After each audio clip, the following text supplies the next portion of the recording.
आजको यस भिडियोमा हामी कक्षा 12 को कम्प्लेक्स नम्बर पढ्न गइरहेको छौं। ल अब स्टार्ट गरौँ है।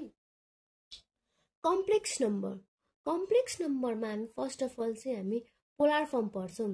पोलर फर्ममा चाहिँ z = r cos theta plus i sin theta, where r को भ्यालु चाहिँ कसरी निकाल्ने भन्नाले √x² + y²।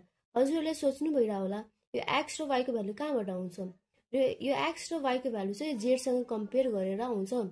त्यसैले थीटा निकाल्नलाई हामीले tan इन्भर्स y/x गर्नुपर्छ।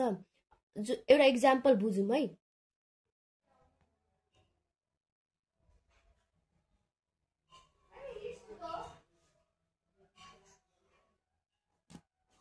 हामी यो एक्जाम्पलबाट बुझौँ है।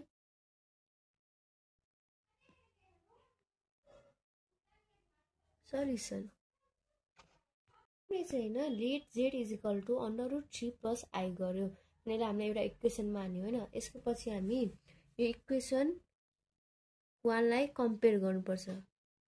Comparing equation 1 with z = x + 5, we get x को भ्यालु यहाँ √3 आउँछ र y को भ्यालु हामीसँग यहाँ 1 आउँछ। र यसबाट हामीले r को भ्यालु निकाल्नु। r = √x² + y²। अब x र y को भ्यालु राखौं। √3² + 1 को स्क्वायर गरेपछि √3 को होल स्क्वायर भनेको 3 हो र 1 को स्क्वायर भनेको 1, 3 + 1 भनेको 4, √4 भनेको चाहिँ 2 हो। यसै गरी r को हाम्रो भ्यालु आयो। अब हामी थीटा को भ्यालु निकालौं। Theta = tan inverse y/x। यहाँ tan इन्भर्स y को भ्यालु कति छ? y को भ्यालु 1 छ र x को भ्यालु √3 छ। tan inverse